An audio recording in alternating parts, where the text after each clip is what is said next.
Descontentamento. Uma visita ao autor depois da lição. O marcador fica no portal de acesso à vida e escreve: pobre tolo, na testa do homem sábio, e pobre pecador, na testa do santo. O mistério supremo do universo é a vida. Viemos para cá sem querer, não sabemos de onde. Vamos embora sem querer, para onde não sabemos. Estamos eternamente tentando resolver o grande enigma da vida. E qual o objetivo e finalidade disso? Nenhum pensador pode ter dúvidas de que fomos colocados neste mundo por algum motivo definido. Seria possível que o poder que nos colocou aqui não soubesse o que fazer conosco quando transpomos a grande divisa? Não seria bom dar ao Criador que nos colocou neste mundo o crédito de ter inteligência suficiente para saber o que fazer conosco após a morte? Ou devemos presumir que temos inteligência e capacidade de controlar a vida futura por nós mesmos?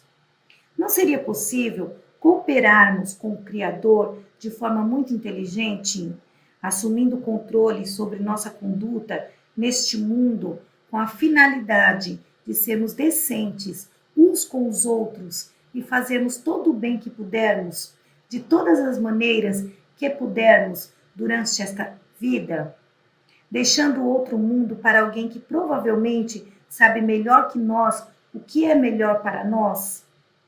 O artista contou uma história muito poderosa na imagem acima, do nascimento à morte. A mente está sempre tentando alcançar aquilo que não possui. O rapaz escolhe uma moça, acreditando que não pode viver sem ela. Depois de tê-la, não tem certeza de que possa viver com ela. Se permanece solteiro, o homem se pergunta como pode ser tão estúpido para se privar das alegrias do casamento. Se casa, pergunta-se como ela conseguiu pegá-lo, tão desprevenido, para fisgá-lo. E o Deus do destino brada: ó tolo, você está condenado se faz e condenado se não faz. Em cada encruzilhada da vida, os diabinhos do descontentamento aguardam nas sombras ao fundo, com um sorriso zombeteiro no rosto, gritando: pegue a estrada de sua escolha, no fim nós pegaremos você. O homem acaba desiludido e começa a entender que felicidade e contentamento não são coisas deste mundo. Então começa a busca pela palavra mágica, que abrirá a porta para algum mundo que ele não conhece. Com certeza deve haver felicidade no outro lado da grande divisa. Em desespero, seu coração cansado e aflito volta-se para a religião, em busca de esperança e encorajamento. Mas os problemas não acabam, estão apenas começando. Entre em nossa casa e aceite nossa crença, diz uma seita, e você pode ir direto para o céu após a morte. O pobre homem hesita, olha e escuta. Então ouve o chamado de outra religião, cujo líder diz: fique fora do outro campo, ou você irá direto para o inferno. Eles apenas borrifam água em sua cabeça, mas nós o impelimos por todo o caminho, garantindo assim a sua passagem segura para a terra prometida. Em meio a argumentos e contra-argumentos sectários, o pobre homem fica indecisivo, não sabendo se vai para um lado ou para o outro. Ele indaga qual religião oferece a passagem mais segura até a esperança desaparecer. Eu mesmo, quando jovem, avidamente frequentei doutores e santos e ouvi grandes argumentos sobre isso e aquilo, mas sempre saí pela mesma porta por onde entrei. Sempre procurando, mas nunca encontrando, assim pode ser descrito o afã do homem por felicidade e contentamento. Ele tenta uma religião, depois outra, entrando finalmente para a grande igreja, que o mundo denominou de os condenados. Sua mente torna-se um eterno ponto de interrogação, procurando aqui e ali uma resposta para as perguntas: de onde e para onde? A esperança mundana em que os homens assentam o coração vira cinzas, ou prospera, e dentro em pouco, como neve sobre a face poeirenta do deserto, brilhando uma horinha ou duas, desaparecem. A vida é um eterno ponto de interrogação. Aquilo que mais queremos está sempre na distância embrionária do futuro. Nosso poder de adquirir está sempre uma década ou mais atrás do nosso poder de desejar. E se conseguirmos o que queremos, não queremos mais. Feliz é a moça que aprende esta grande verdade e mantém seu amado sempre imaginando, sempre na defensiva para não perdê-la. Nosso autor favorito é um herói e um gênio, até o conhecermos pessoalmente e descobrirmos a triste verdade de que, no fim das contas, ele é apenas um homem. Quantas vezes devemos aprender esta lição? Os homens deixam de nos interessar quando descobrimos suas limitações. O único pecado é a limitação. Tão logo você depare com a limitação de um homem, ele está liquidado. Como é linda a montanha à distância, mas no momento em que nos aproximarmos, descobrimos que é somente um conjunto desgraçado de rochas, terras e árvores. Dessa verdade surgiu o ditado: a familiaridade gera desprezo. Beleza, felicidade e contentamento são estados mentais. Jamais podem ser desfrutados, exceto pela visão à distância. A mais bela pintura de Rembrandt torna-se apenas um borrão de tinta se chegarmos perto demais. Destrua a esperança de sonhos inacabados no coração de um homem e ele está acabado. No momento em que o homem deixa de acalentar a visão de realizações futuras, ele está liquidado. A natureza fez o homem de tal maneira que sua maior e única felicidade duradoura é aquela que sente na busca de um objeto ainda não alcançado. A antecipação é mais doce do que a realização. Aquilo que está na mão não satisfaz. A única satisfação duradoura é a proveniente de manter viva no coração a esperança de realizações futuras. Quando essa esperança morre, escreve fim no coração humano. A maior incoerência da vida é o fato de que a maior parte do que acreditamos não é verdade. Russell escreveu a palestra mais popular já proferida na língua inglesa. Ele chamou de Acres de Diamantes. A ideia central era a afirmação de que não é preciso procurar a oportunidade à distância. Ela pode ser encontrada perto do local de nascimento. Talvez, mas quantos acreditam nisto? A oportunidade pode ser encontrada em qualquer lugar onde realmente se procure por ela e nenhum outro lugar. Para a maioria dos homens, a colheita parece melhor do outro lado da cerca. Como é fútil incitar alguém a tentar a sorte na cidadezinha natal, quando é da natureza do homem buscar oportunidades em outro lugar. Não se preocupe, porque a grama do vizinho parece mais verde. A natureza planejou assim, e assim ela nos seduz e nos prepara para a longa tarefa da vida, de crescer lutando. Alguns milagres modernos. Algumas pessoas duvidam da autenticidade da Bíblia porque acreditam que se milagres pudessem acontecer há mais de 2000 anos, antes de alvorecer da ciência, quando o mundo ainda estava mergulhado no analfabetismo e superstição, deveria ser muito fácil realizá-los hoje. Eu li a Bíblia com muito cuidado. Algumas partes, muitas vezes, estou convencido de que ela não contém o relato de qualquer suposto milagre que não tenha sido mais do que igualado nos últimos 70 anos. A luz clara da ciência. Além disso, os milagres dos tempos modernos estão sujeitos a análise e provas. Qualquer criança de inteligência média, acima dos 12 anos de idade, pode entender os milagres de hoje. E por isso trato aqui dessas revelações modernas da fé. O maior de todos os milagres é a fé. Esta é uma era maravilhosa, é uma era de milagres comprovados. Eis os milagres modernos que mais me impressionam. O milagre que Edison realizou quando, após milhares de fracassos temporários, sacou da natureza o segredo pelo qual o som da voz humana pode ser gravado em um disco de cera e reproduzido perfeitamente. Esse milagre foi operado pela fé de Edison. Ele não tinha nenhum precedente para guiá-lo. Nenhuma outra pessoa havia realizado tal milagre, ao que a civilização saiba. Uma das coisas estranhas desse milagre é que Edison, já de início, começou a testar o princípio rudimentar e o aparato mecânico com que o segredo da máquina falante foi revelado mais tarde. O princípio era a vibração e o aparato era um tubo que girava sobre um cilindro que contava a ponta de uma agulha. Nada a não ser a fé poderia habilitar Edison a começar tão perto da fonte do segredo que buscava. E nada a não ser a fé poderia ter dado a ele a persistência para permanecer em seus experimentos ao longo de mais de 10.000 fracassos. Foi a fé que capacitou Edison a concentrar a mente na tarefa que lhe levou por muitos milhares de fracassos, antes de criar a lâmpada incandescente, com o qual aproveitou a energia conhecida como eletricidade e a utilizou para iluminar o mundo. Foi a fé que incitou Edison a continuar seus experimentos com a máquina de imagem em movimento, até realmente realizar o milagre que deve ter visto em sua imaginação antes mesmo de começar.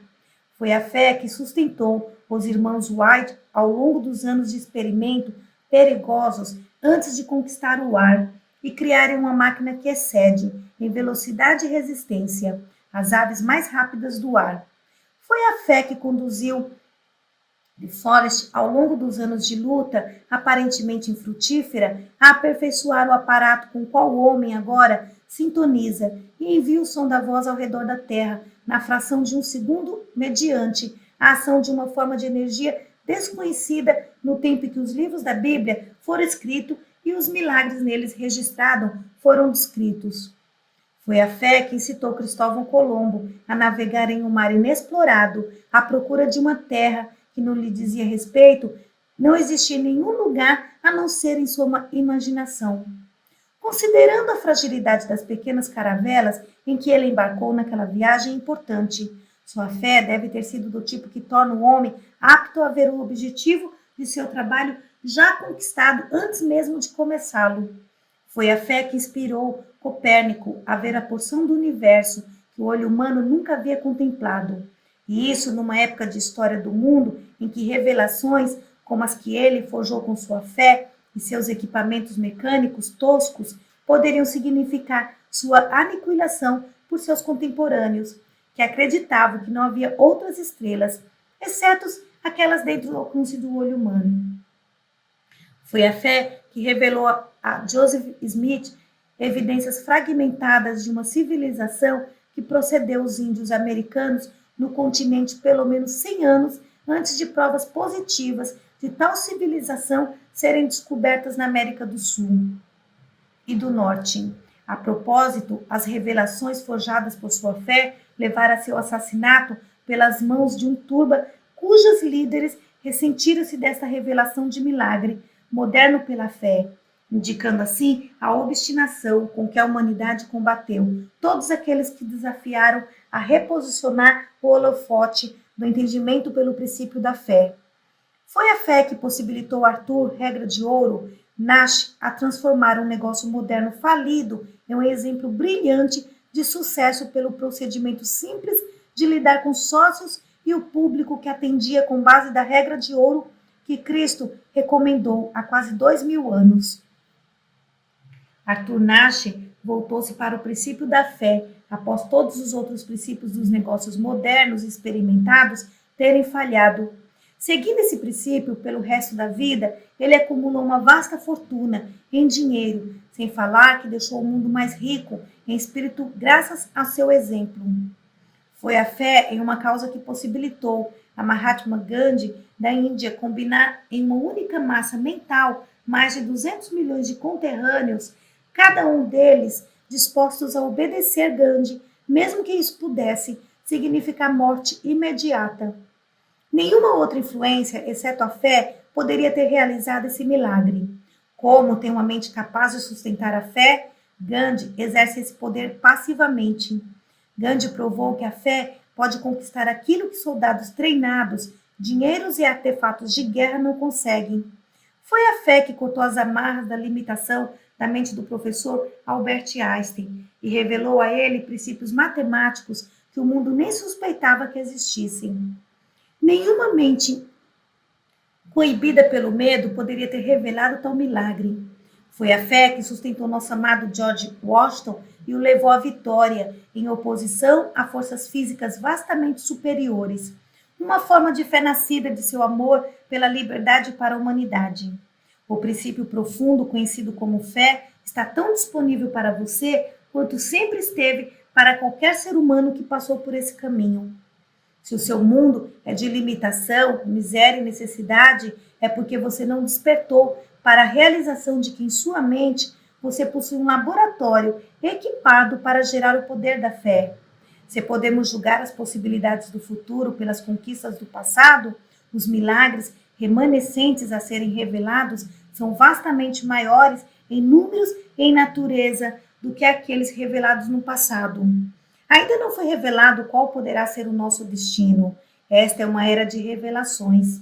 Aqueles que acreditam que o poder da revelação morreu com a superstição e ignorância que prevaleciam algumas centenas de anos têm pouca compreensão da nossa história moderna. Homens como White, Whitney, Bell, Hall, Morse, Edison, os irmãos White, de Forest, Henry Ford, Arthur Nash, Einstein e Gandhi são milagrosos. Removeram os horizontes da mente dos homens e descobriram novos mundos para nós. Nosso tempo é de milagres. Esta é uma era de fé. O mundo está passando por uma experiência que exigirá muitas formas de reajuste nas revelações humanas. A verdadeira liderança deste período será encontrada entre aqueles que têm grande capacidade de fé. Não haverá lugar na agenda do futuro imediato para os fracos e os que ainda acreditam em que milagres pertencem apenas ao passado morto, ou que estão envoltos em um mistério insondável. Os milagres do futuro serão revelados pela ciência. As pesquisas no campo da ciência já descobriram abordagens para revelações incomparavelmente maiores do que qualquer uma do passado. O mundo transformado, gerado pelo colapso econômico de 1929, deu a todos que estão prontos uma abundância de oportunidades para fazer uso prático de todos os milagres recém-descobertos. O único favor duradouro que um pai pode prestar ao filho é ajudá-lo a se ajudar. Lição 4. O hábito de poupar. O homem é uma combinação de carne, ossos, sangue, pelos e células cerebrais. Estes são os materiais de construção com os quais ele molda, pelo hábito, a sua personalidade. Aconselhar alguém a poupar dinheiro sem descrever como poupar seria parecido com desenhar um cavalo e escrever embaixo: isto é um cavalo. É óbvio a todos que poupar dinheiro é essencial para o sucesso, mas a grande questão predominante na mente da maioria dos que não poupam é: como posso fazer isso? Poupar dinheiro é unicamente uma questão de hábito. Por isso, esta lição começa com uma breve análise da lei do hábito. É literalmente verdade que o homem, pelo hábito, molda sua personalidade. Pela repetição, qualquer ato se torna um hábito, e a mente parece não ser nada mais que uma massa de forças motivadoras surgidas a partir de nossos hábitos diários. Uma vez fixado na mente, um hábito voluntariamente impele a ação. Por exemplo, siga um determinado trajeto para o seu trabalho ou algum lugar que visite com frequência. E logo o hábito estará formado, e sua mente o levará por aquele trajeto sem que você pense a respeito. Além do mais, se pretende se deslocar em outra direção, sem pensar constantemente na mudança do trajeto, você se verá seguindo o velho trajeto. Oradores públicos verificam que contar repetidamente uma história baseada em pura ficção põe em ação a lei do hábito e eles logo esquecem se a história é verdade ou não. Paredes de limitação construídas pelo hábito. Milhões de pessoas passam a vida na pobreza e necessidade porque fizeram uso destrutivo da lei do hábito, sem entender a lei do hábito ou a lei da atração, pela qual semelhante atrai semelhante. Aqueles que se mantêm na pobreza raramente percebem que estão onde estão pelo resultado de suas próprias ações. Fixe em sua mente o pensamento de que sua capacidade limita-se a uma determinada renda e nunca ganhará mais que isso, pois o hábito estabelecerá uma limitação definitiva no quanto você pode ganhar. Seu subconsciente aceitará a limitação e muito em breve você se sentirá escorregando até acabar tão restringido pelo medo da pobreza. Um dos 6 medos básicos, que a oportunidade não mais baterá na sua porta, seu destino estará selado, sua sina determinada.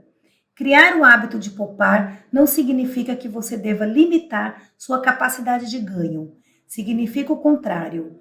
Você deve aplicar essa lei não só para conservar de modo sistemático o que ganha, mas para se colocar na rota de grandes oportunidades e adquirir visão, autoconfiança, imaginação, entusiasmo, iniciativa e liderança para de fato aumentar sua capacidade de ganho. Em outras palavras, quando entender totalmente a lei do hábito, você deve assegurar seu sucesso no grande jogo de fazer dinheiro, levando vantagem em tudo. Você procede da seguinte maneira: primeiro, com o objetivo principal definido, você estabelece na mente uma descrição acurada e definida daquilo que quer, incluindo a quantidade de dinheiro que pretende ganhar. Seu subconsciente apropria-se da imagem que você criou e a utiliza como uma planta, um gráfico ou um mapa pelo qual molda seus pensamentos e ações em planos práticos para atingir o objetivo principal ou propósito.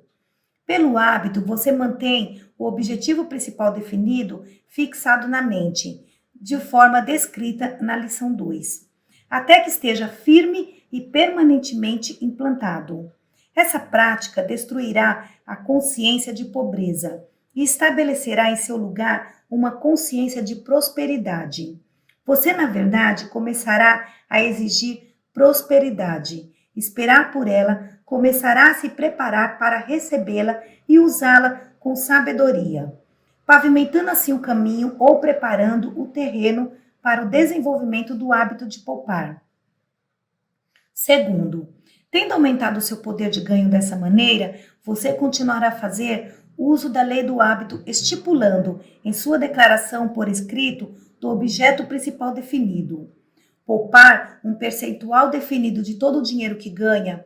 Portanto, à medida que seus ganhos aumentarem, sua poupança aumentará na mesma proporção.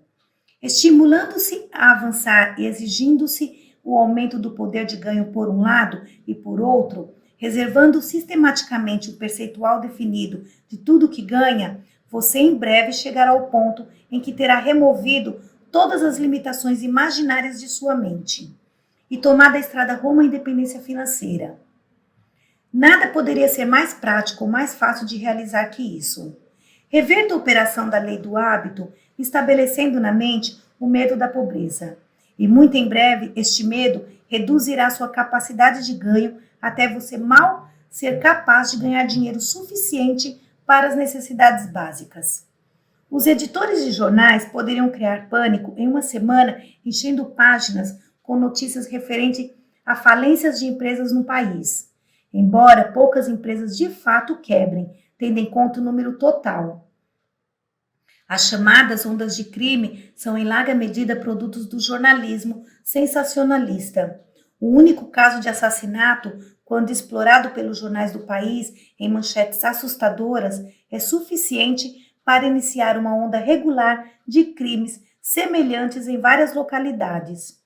Subsequente à repetição pelos jornais da história do assassinato de Marion, filha de 12 anos do banqueiro Perry, de Los Angeles. Ocorrida em dezembro de 1927, casos semelhantes começaram a ser reportados em outras partes do país. Somos vítimas dos nossos hábitos, não importa quem sejamos ou qual a nossa vocação. Qualquer ideia deliberadamente estabelecida na mente ou qualquer ideia que se permita fixar na mente como resultado de sugestão do ambiente, da influência das companhias, etc., com certeza nos fará agir de acordo com sua natureza. Cultive o hábito de pensar e falar de prosperidade e abundância, e muito em breve a evidência material começará a se manifestar na forma de oportunidades mais amplas, novas e inesperadas. Semelhante atrai semelhante. Se você tem um negócio e adquiriu o hábito de falar e pensar que os negócios vão mal, os negócios irão mal. Um pessimista que tem espaço para persistir em sua influência destrutiva por tempo suficiente pode destruir o trabalho de meia dúzia de homens competentes. E fará isso implantando o pensamento de pobreza e fracasso na mente dos companheiros. Não seja esse tipo de pessoa. Um dos banqueiros mais bem-sucedidos de Lloyds tinha uma placa pendurada em seu gabinete particular com os seguintes dizeres: aqui só falamos e pensamos em abundância. Se você tem uma história de infortúnio, por favor, guarde-a para si, pois não queremos saber dela. Nenhuma empresa quer os serviços de um pessimista, e aqueles que entendem a lei da atração e a lei do hábito não irão tolerar o pessimista, assim como não permitiriam um assaltante em seu local de trabalho, pois uma pessoa desse tipo destruiria a utilidade daqueles ao seu redor. Em dezenas de milhares de lares, o tema geral de conversa é a pobreza e a necessidade, e é isso que as pessoas encaram. Elas pensam em pobreza, conversam sobre pobreza, aceitam a pobreza como seu destino de vida. Argumentam que, em virtude de seus antepassados serem pobres, elas também devem permanecer pobres. A consciência da pobreza é formada como resultado do hábito de pensar na pobreza e ter medo dela. Eis que o que eu mais temia aconteceu. A escravidão da dívida. O endividamento é um senhor implacável, inimigo mortal do hábito de poupar. A pobreza por si só é suficiente para matar a ambição, destruir a autoconfiança e a esperança, mas acrescente o fardo da dívida. E todas as vítimas dessas duas capatazes cruéis estarão praticamente fadadas ao fracasso.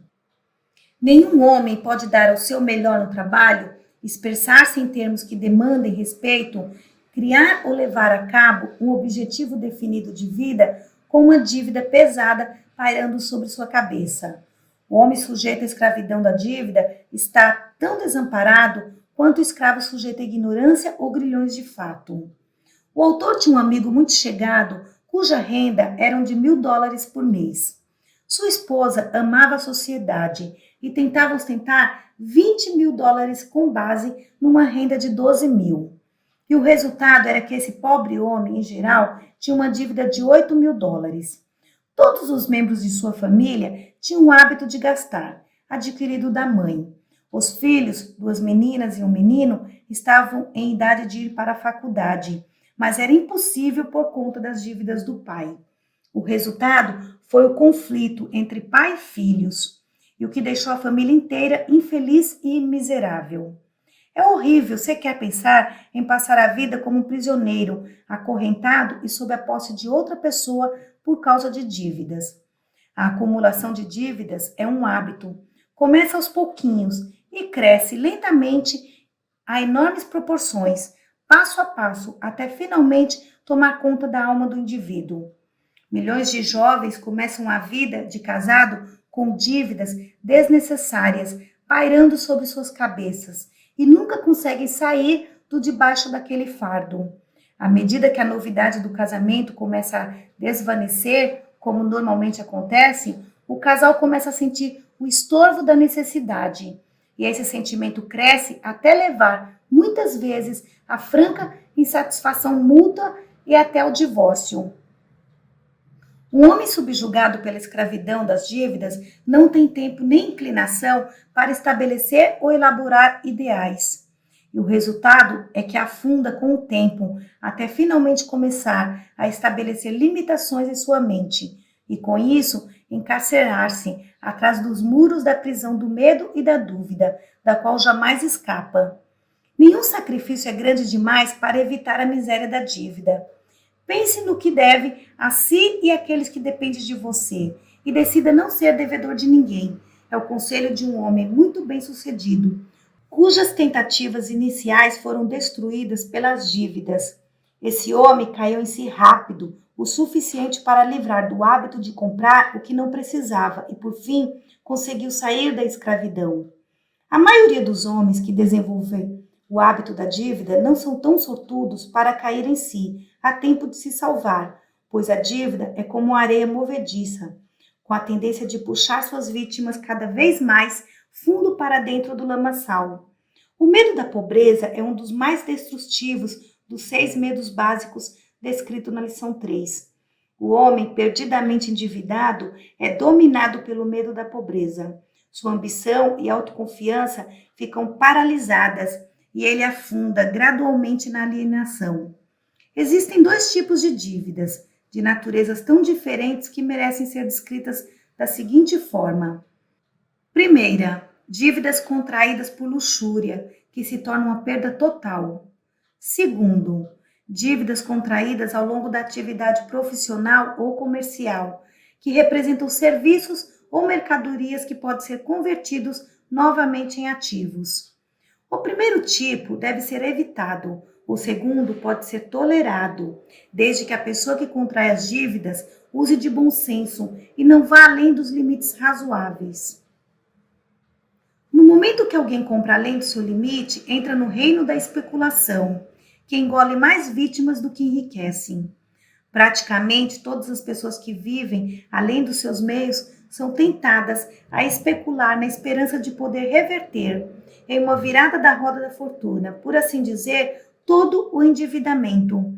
A roda geralmente para no lugar errado, e longe de se verem livres das dívidas, pessoas que cedem à especulação ficam mais firmemente agrilhoadas, como escravo do débito.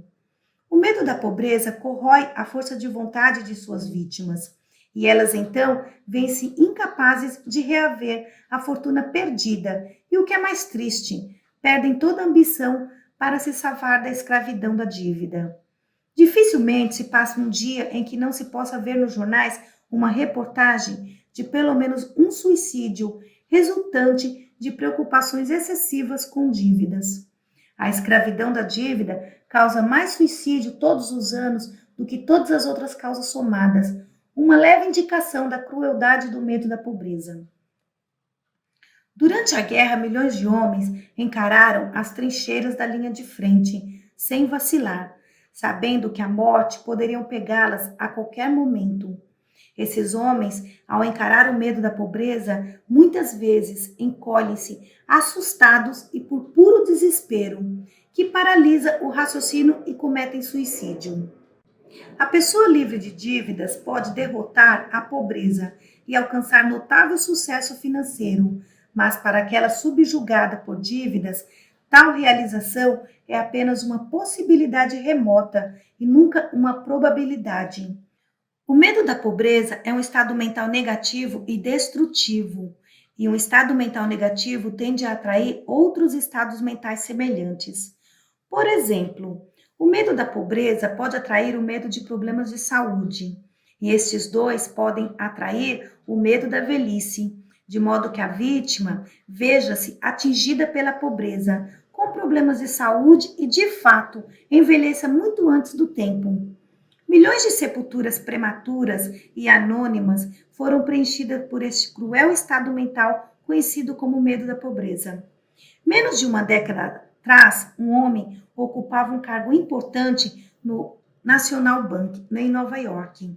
Vivendo além dos seus rendimentos, contraiu uma grande quantidade de dívidas que lhe causaram tanta preocupação até o hábito destrutivo começar a aparecer no seu trabalho e ele ser demitido. O rapaz conseguiu outro emprego, ganhando menos, mas os credores o envergonharam tanto que ele decidiu pedir demissão e ir para outra cidade, onde esperava escapar deles até acumular dinheiro suficiente para pagar os débitos. Os credores têm como rastrear seus devedores, então logo estavam nos calcanhares do rapaz, cujo empregador descobriu sobre seu endividamento e o demitiu. Ele procurou emprego por 2 meses, em vão. Em uma noite fria, subiu até o topo de um dos altos prédios da Broadway e pulou. As dívidas fizeram outra vítima. Como dominar o medo da pobreza?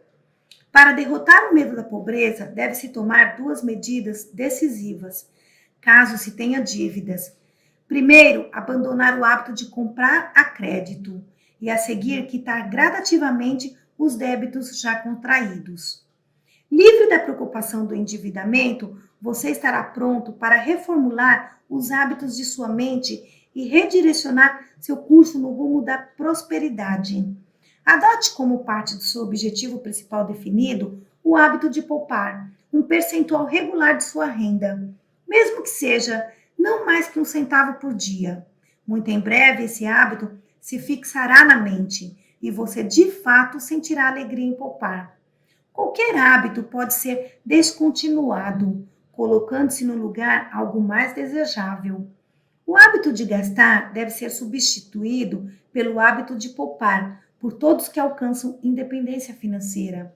Apenas suspender um hábito indesejado não é suficiente, pois tal hábito tende a reaparecer a menos que o lugar que antes ocupava na mente seja preenchido por algum outro hábito de natureza diferente. A descontinuidade de um hábito deixa um buraco na mente e tal buraco deve ser preenchido com algum outro hábito. Ou o velho retornará e reivindicará seu lugar. Ao longo deste curso, foram descritas muitas fórmulas psicológicas, pedindo aos alunos que as memorizem e pratiquem. Você encontra uma dessas fórmulas na lição 3, cujo objetivo é desenvolver a autoconfiança. Essas fórmulas podem ser assimiladas para se tornar parte de seu maquinário mental em virtude do hábito. Se você seguir as instruções de uso, presume-se que você esteja tentando alcançar independência financeira. Acumular dinheiro não é difícil depois que você domina o medo da pobreza e desenvolve, no lugar dele, o hábito de poupar.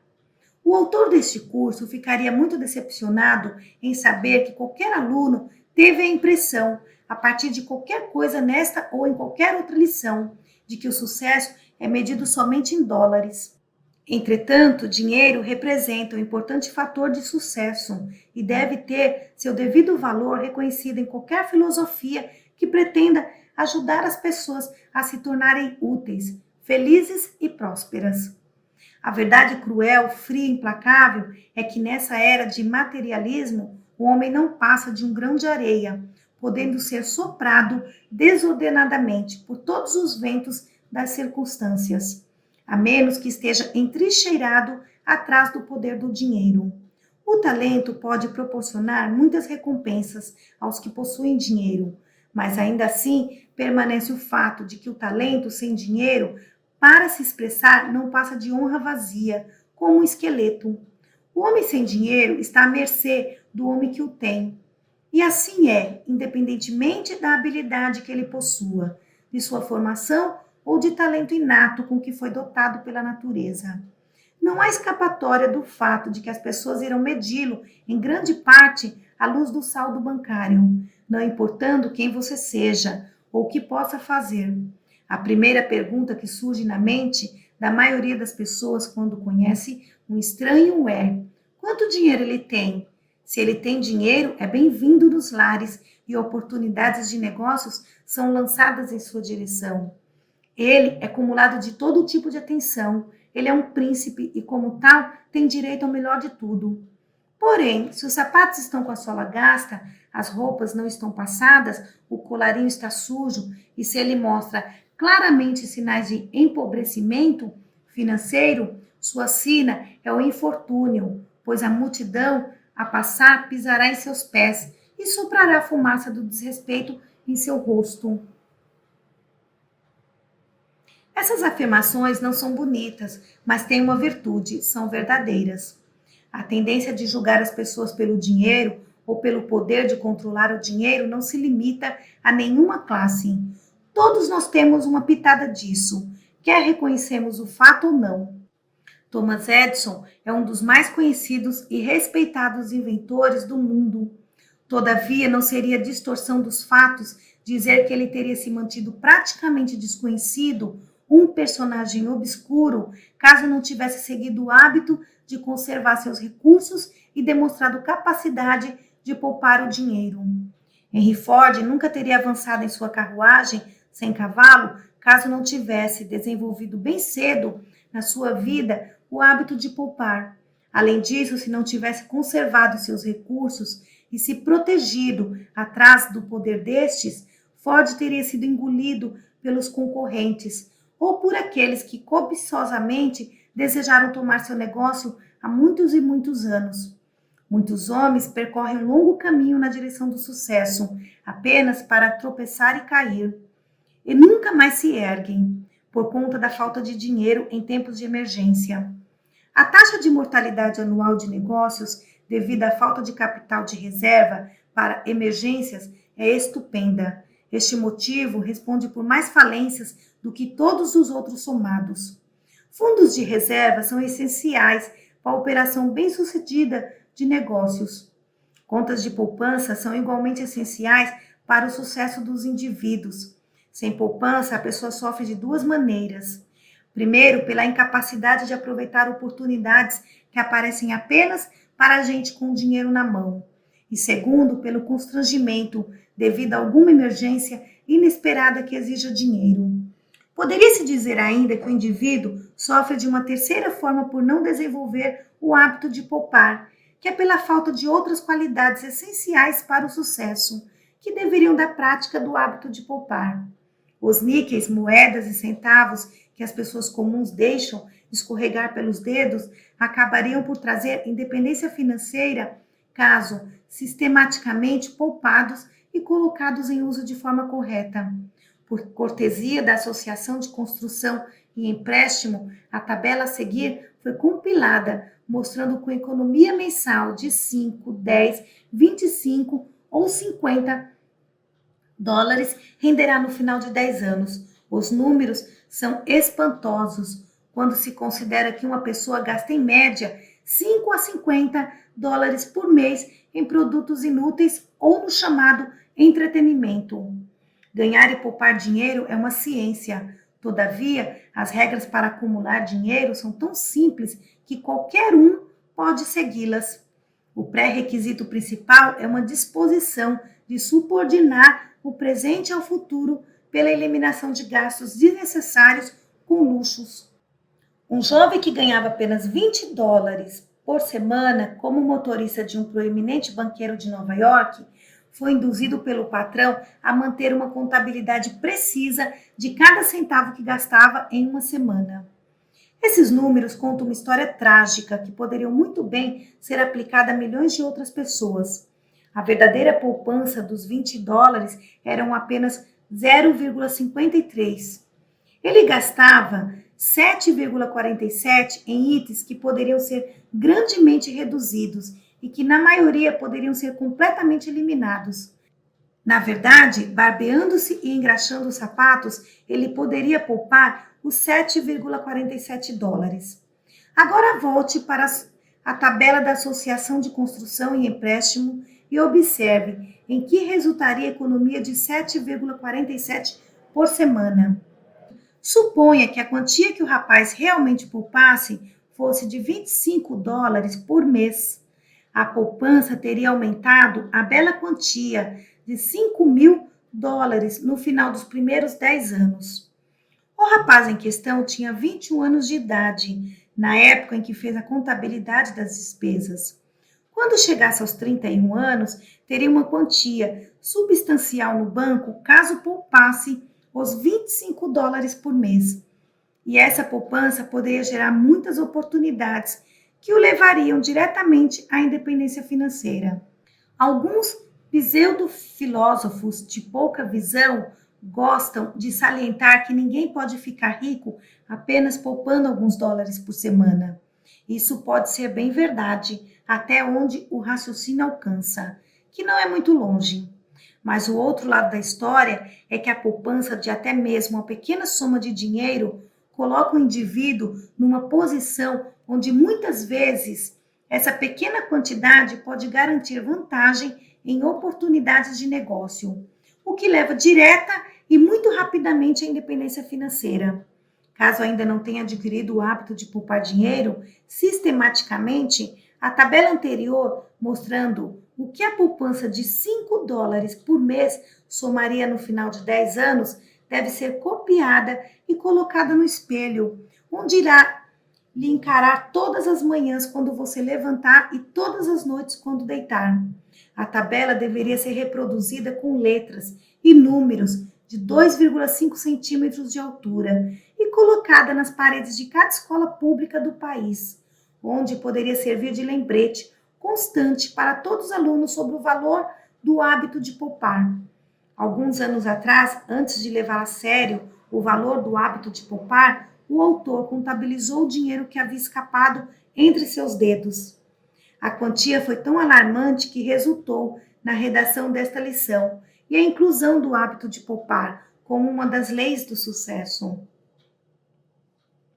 Segue abaixo uma lista detalhada das contas. $4.000 herdados, investidos no negócio de peças de automóvel com um amigo que perdeu todo o montante em um ano. $3,6 mil, dinheiro extra ganho com artigos para revista e jornais variados, todo gasto inutilmente. $30.000 ganhos por treinar 3.000 vendedores com a ajuda da lei do sucesso, investidos em uma revista que não teve êxito, porque não havia capital de reserva para sustentá-la. $3,4 mil, dinheiro extra, ganho com discursos e palestras, todo gasto à medida que era recebido. $6.000, estimativa do que poderia ter sido poupado num período de 10 anos, a partir de ganhos regulares, a uma taxa de apenas $50 por mês. 47 mil.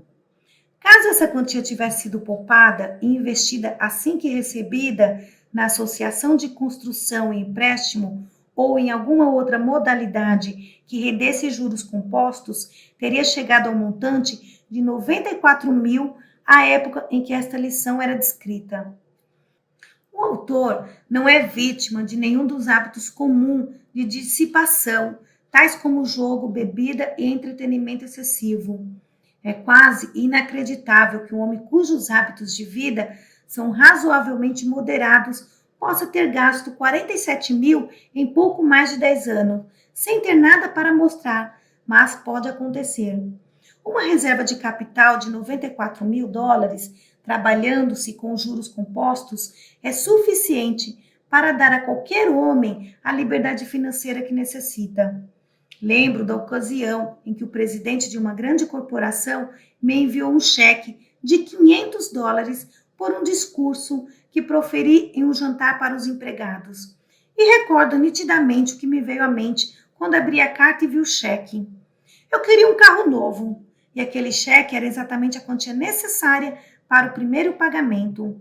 Eu já havia gasto o dinheiro antes que ficasse 30 segundos em minhas mãos. Talvez essa seja a experiência da maioria das pessoas. Pensam mais em como vão gastar o que têm do que em maneiras de poupar. A ideia de poupar e autocontrole e autossacrifício que a acompanham estão sempre ligados a pensamentos de natureza desagradável. Mas, ó como é eletrizante pensar em gastar. Existe uma razão para isso. A maioria de nós desenvolveu o hábito de gastar enquanto negligenciava o hábito de poupar. E qualquer ideia que frequenta a mente humana apenas raramente não é tão bem-vinda quanto as que frequentam com constância. Na verdade, poupar pode se tornar tão fascinante quanto gastar, mas não até se tornar um hábito regular, bem fundamentado e sistemático. Nós gostamos de fazer o que é repetido com frequência, o que é apenas outra maneira de afirmar que os cientistas descobriram, que somos vítimas dos nossos hábitos. O hábito de poupar dinheiro exige mais força de caráter do que a maioria das pessoas desenvolve, pois significa abnegação e sacrifício de diversões e prazeres das mais diferentes maneiras. Por essa mesma razão, quem desenvolve o hábito de poupar adquire ao mesmo tempo muitos outros hábitos necessários para o sucesso, especialmente autocontrole, autoconfiança, coragem, equilíbrio e liberdade do medo. Quanto se deve poupar? A primeira questão que surge é: quanto se deve poupar? A resposta não pode ser dada em poucas palavras, pois a quantia que se deve poupar depende de muitas condições, das quais algumas podem estar sob controle e outras não. De modo geral, um assalariado deveria repartir seu vencimento como segue: poupança, 20%. Sustento, Moradia, alimentação e vestuário, 50%. Educação, 10%. Recreação, 10%. Seguro de vida, 10%. Já a lista abaixo indica a distribuição aproximada que a média dos homens geralmente faz. Poupança, nada. Sustento, moradia, alimentação e vestuário, 60%.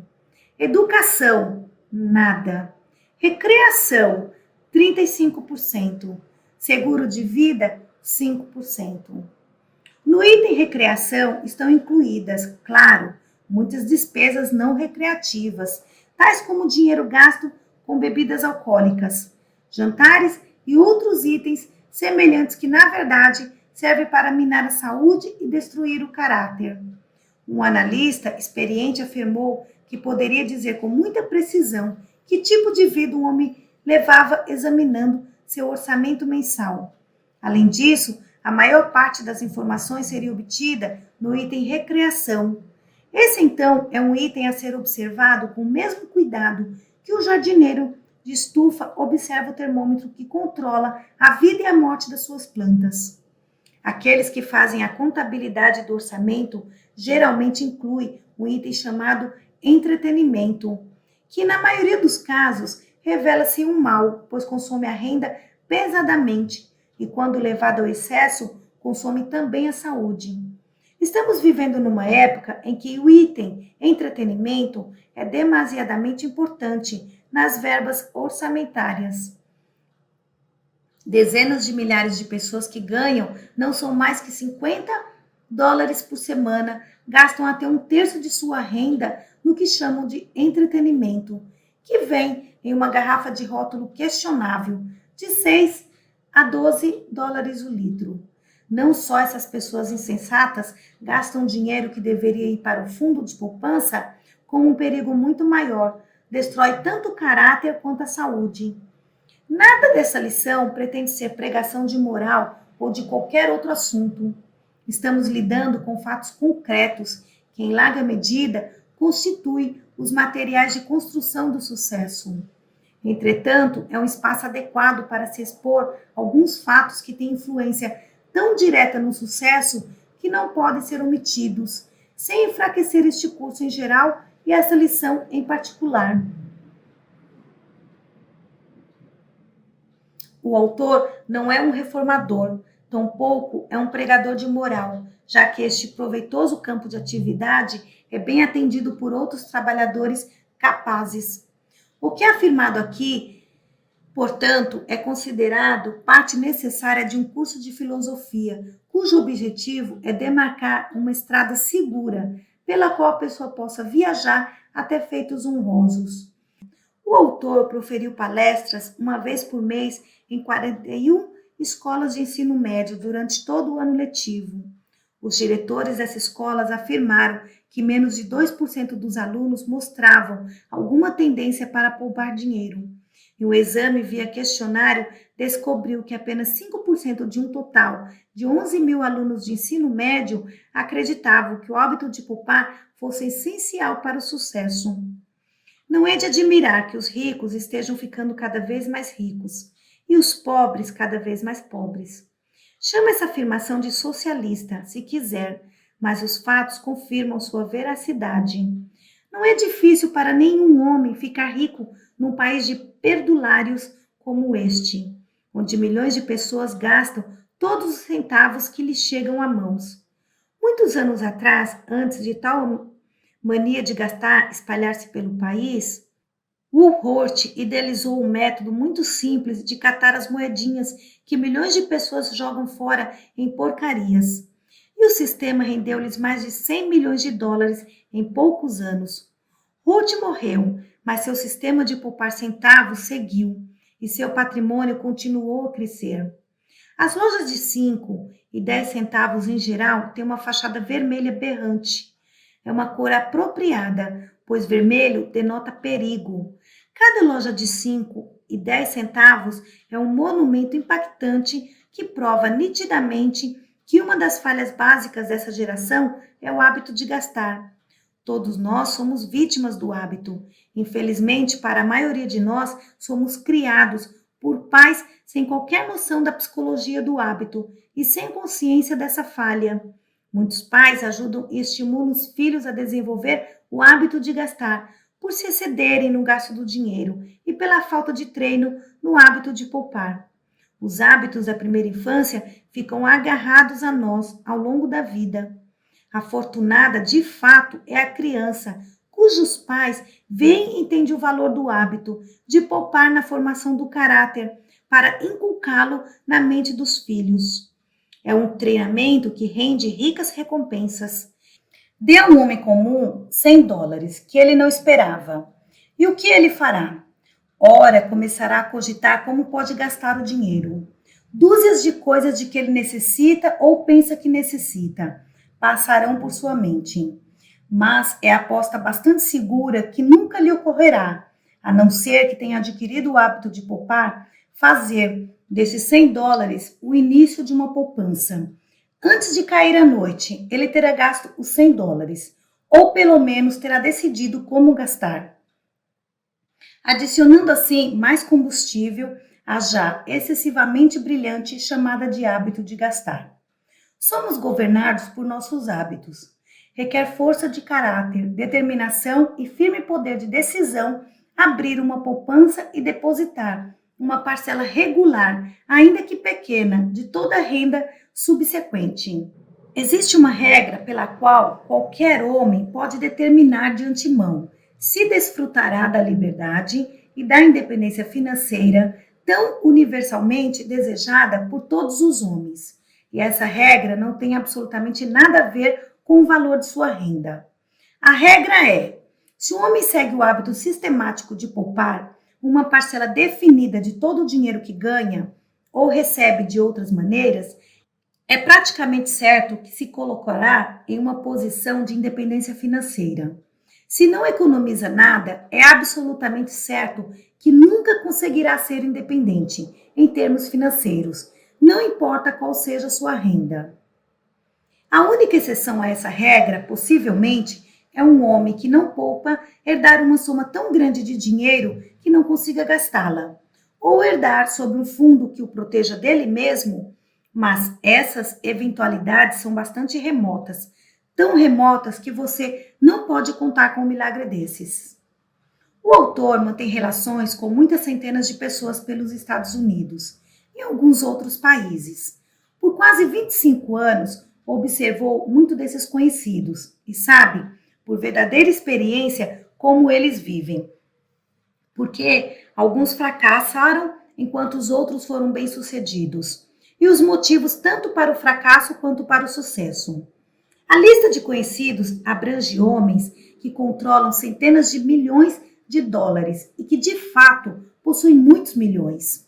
E também homens por cujas mãos passaram milhões de dólares e agora estão sem um centavo. Com o objetivo de mostrar ao aluno dessa filosofia como a lei do hábito se torna uma espécie de ponto de articulação para o sucesso ou fracasso, e porque exatamente nenhum homem pode ter independência financeira sem desenvolver o hábito sistemático de poupar, os hábitos de vida de alguns desses conhecidos serão descritos. Começaremos com a história completa, em suas próprias palavras, de um homem que ganhou $1 milhão no campo da publicidade, mas agora não possui nada que demonstre seu esforço. A história foi publicada na American Magazine e é aqui republicada por cortesia dos editores da revista. A história é real, em todos os aspectos, e foi incluída nesta lição porque seu autor deseja tornar seus erros públicos na esperança de que outros possam evitá-los. Ganhei $1 milhão, mas não tenho um centavo. Embora seja assim, embaraçoso e humilhante confessar publicamente uma falha excepcional, responsável por boa dose de bagunça que minha vida é hoje. Decidi fazer tal confissão pelo bem que possa gerar. Vou abrir o coração sobre como deixei escapar pelos dedos todo o dinheiro que ganhei até hoje. aproximadamente US$ 1 milhão. Ganhei esse montante com trabalho no campo de publicidade, exceto uns poucos milhares de dólares recebidos até os 25 anos de idade, lecionando em escolas e escrevendo os informativos para alguns semanários e jornais diários. Talvez US$ 1 milhão não pareça muito nesses tempos de muitos milhões, e até mesmo bilhões, mas ainda assim é uma grande soma de dinheiro. Se tem alguém que pense o contrário, que conte 1 milhão. Tentei calcular, uma noite dessas, quanto tempo levaria. Descobri que conseguia contar em média US$ 100 por minuto. Nessa base, levaria 20 dias de 8 horas cada, mais 6 horas e 40 minutos do 21º dia, para cumprir a façanha. Duvido muito que, se fosse dada a você ou a mim a tarefa de contar 1 milhão de notas de $1, mediante a promessa de que todas elas seriam nossas no final, conseguíssemos completar a missão. Provavelmente ficaríamos loucos.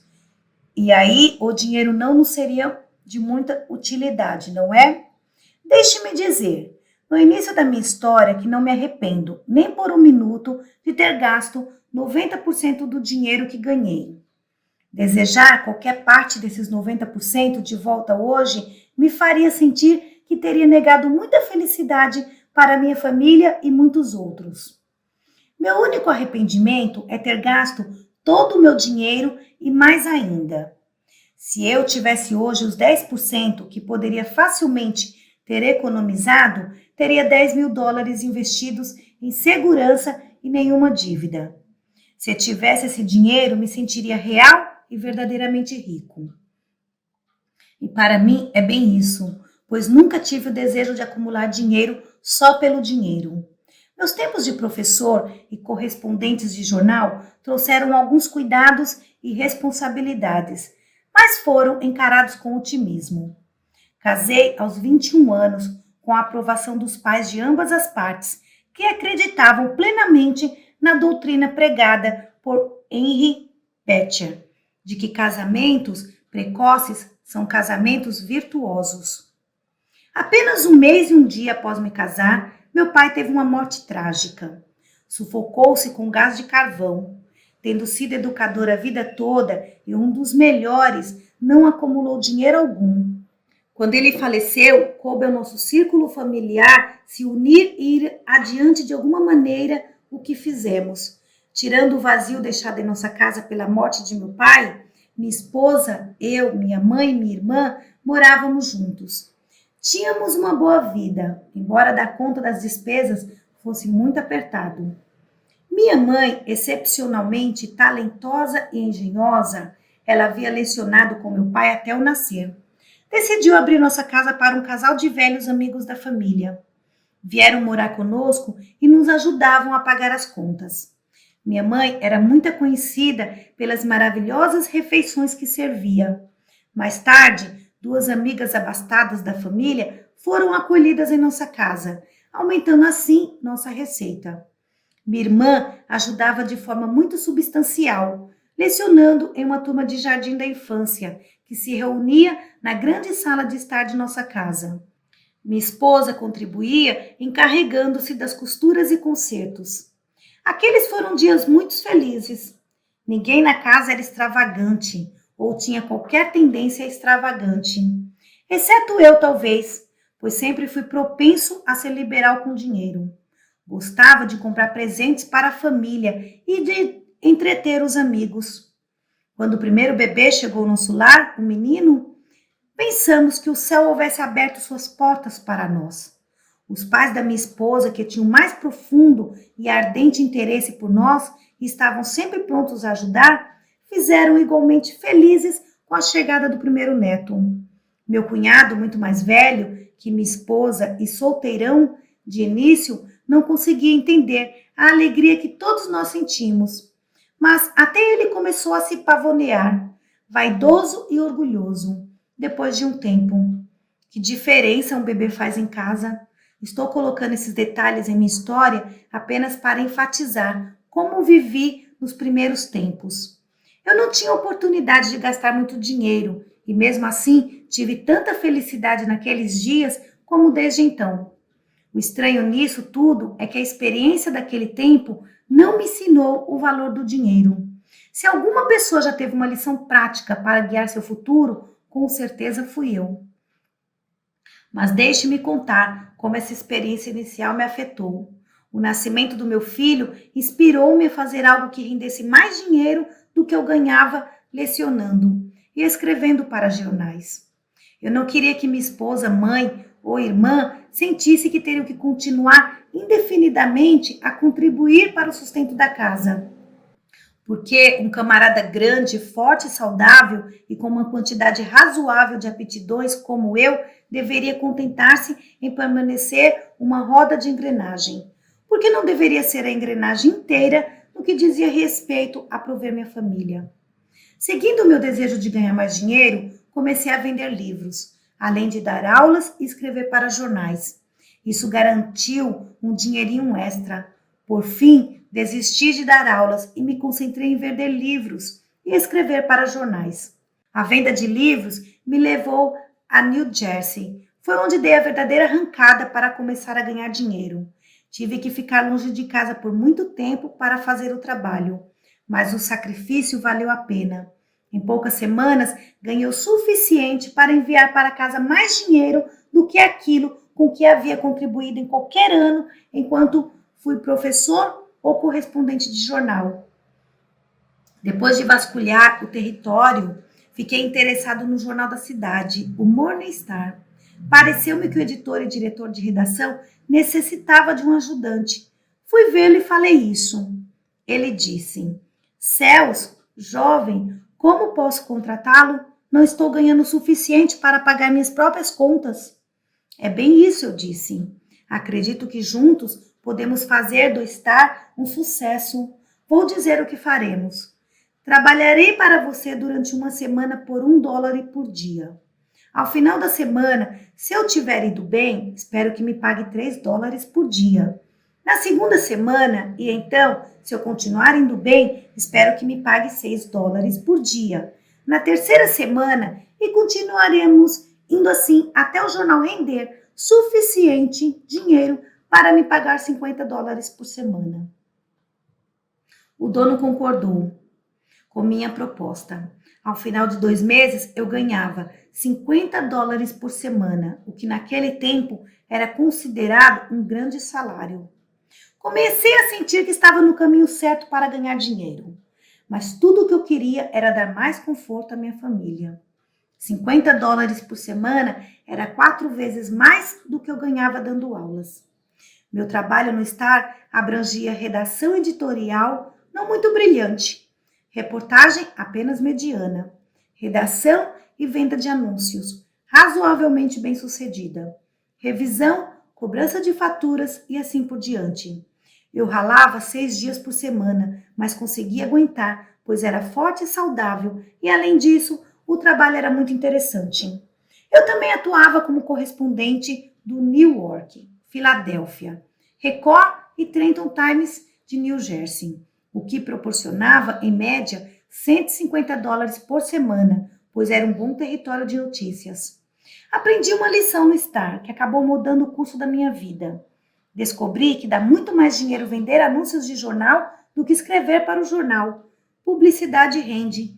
Fiz uma campanha publicitária bem-sucedida no Star. Um louvor à indústria de ostras do sul de Jersey, pago pelos empresários, que proporcionou $3.000 em dinheiro, divididos meio a meio comigo pelo editor. Eu nunca tinha visto tanto dinheiro de uma só vez em toda a minha vida. Pense, $1.500, 25% mais do que eu havia ganho em 2 anos dando aulas. Poupei esse dinheiro parte dele? Não. Qual foi o uso? Pude fazer tanta coisa para deixar minha esposa, filho, mãe e irmã felizes que gastei muito mais facilmente do que ganhei. Mas não teria sido bom se eu tivesse guardado esse dinheiro para um dia de necessidade? Meu trabalho em Bridgeton atraiu a atenção de Sam Hudson, correspondente da Philadelphia Record de New Jersey. Um exemplo brilhante daquele tipo de homem de imprensa, cujo maior prazer na vida é fazer coisas pelos outros. Sam disse que estava na hora de eu me mudar para uma cidade grande. Ele achava que eu tinha capacidade para me dar bem. Disse que me conseguiria um emprego na Filadélfia. Conseguiu e me mudei com minha esposa e meu bebê para Germantown.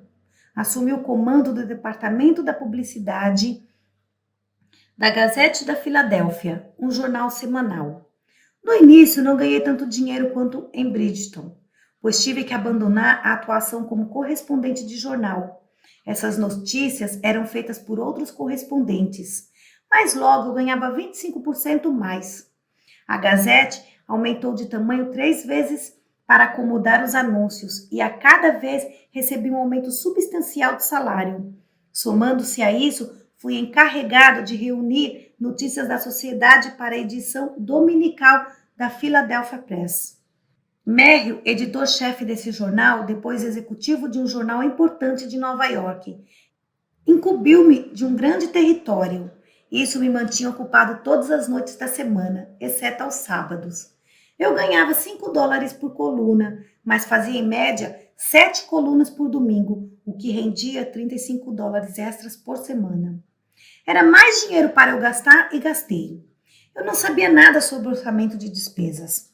Apenas deixava o dinheiro ir à medida que entrava.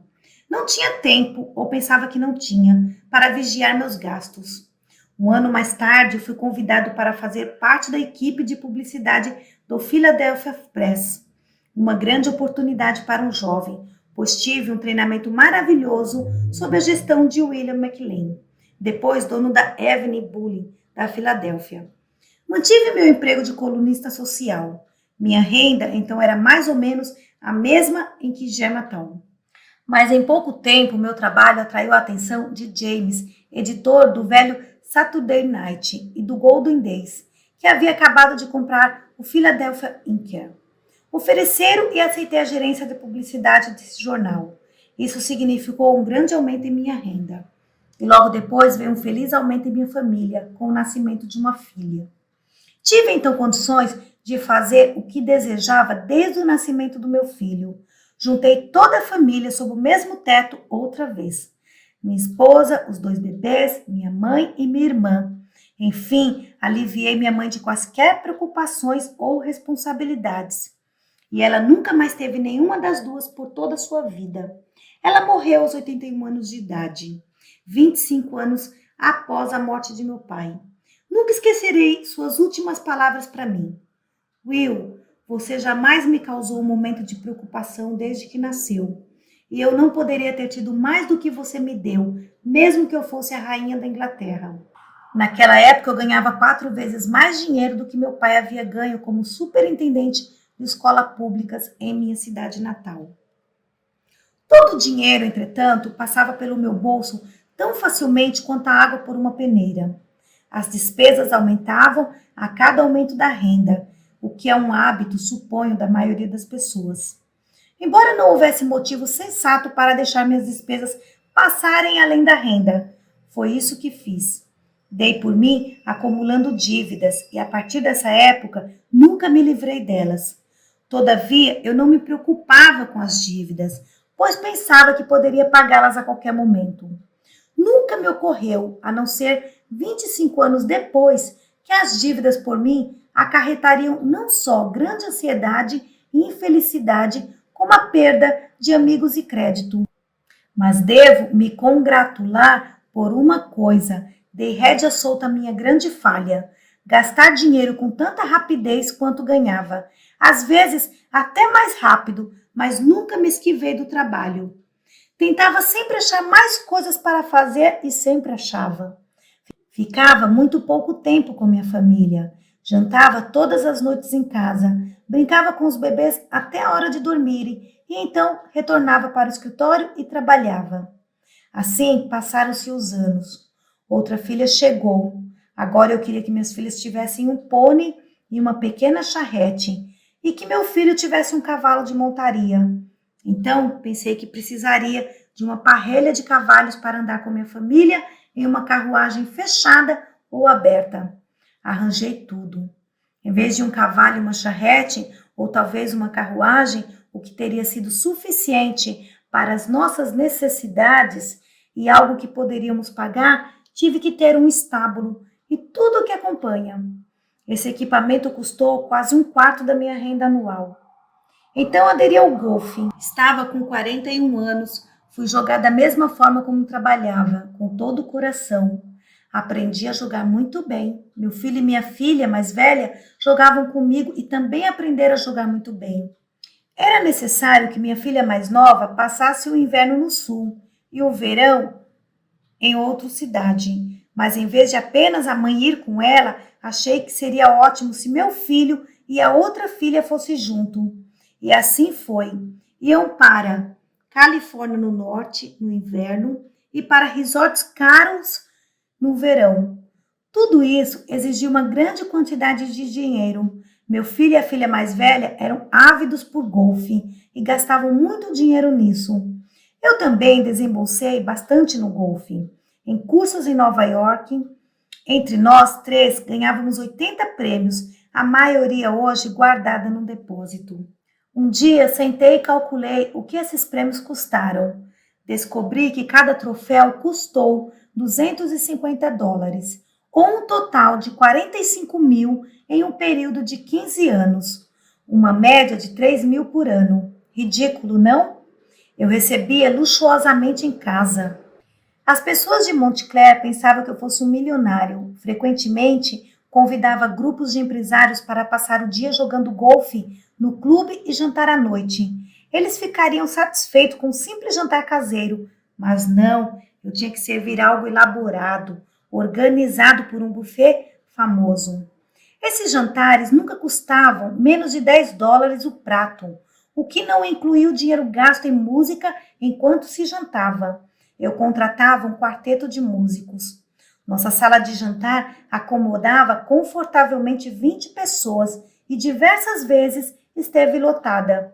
Era tudo adorável e eu ficava contente por ser um anfitrião. Na verdade, eu ficava muito feliz. Nunca parei para pensar na rapidez com que estava acumulando dívidas. Chegou o dia em que isso começou a me incomodar muito. Eu havia recebido tantos convidados no clube de golfe em um mês, pagando almoços, charutos e taxas para jogar, que minha conta foi de $450. Aquilo atraiu a atenção dos diretores do clube. Todos bons amigos e muitos interessados em meu bem-estar. Tomaram para si a responsabilidade de falar que eu estava gastando demais e que desejavam, para o meu próprio bem, que eu conseguisse controlar minhas despesas. Aquilo foi um pequeno choque, me fez pensar sério, o bastante para me livrar dos cavalos e carruagens. Com grande sacrifício, claro. Desisti de nossa casa e mudamos de volta para a cidade, mas não deixei nenhuma conta não paga em Montclair. Pedi dinheiro emprestado para pagá-las. Era sempre muito fácil conseguir todo o dinheiro que eu quisesse, apesar da minha bem conhecida insuficiência de fundos. Seguem aqui duas informações extras sobre minha experiência nos 40 anos deslumbrados. Além de gastar de forma tola e talvez imprudente, eu emprestava com igual despreocupação. Limpando minha mesa em casa antes da mudança para a cidade, dei uma olhada no maço de notas promissórias, cujo total era de mais de $40 mil. Era dinheiro dado a qualquer um que aparecesse. Rasguei-as todas, mas percebi que se tivesse aquele dinheiro em mãos, não deveria $1. Um dos empresários mais prósperos que eu havia convidado muitas vezes e que em troca havia me convidado também disse: Billy, tenho que parar de sair com você. Você gasta demais. Não consigo acompanhar. Pense nisso vindo de um homem que ganhava muito mais que eu. Deveria ter me impactado, mas não. Continuei gastando igual, totalmente achando que estava me divertindo e sem pensar no futuro.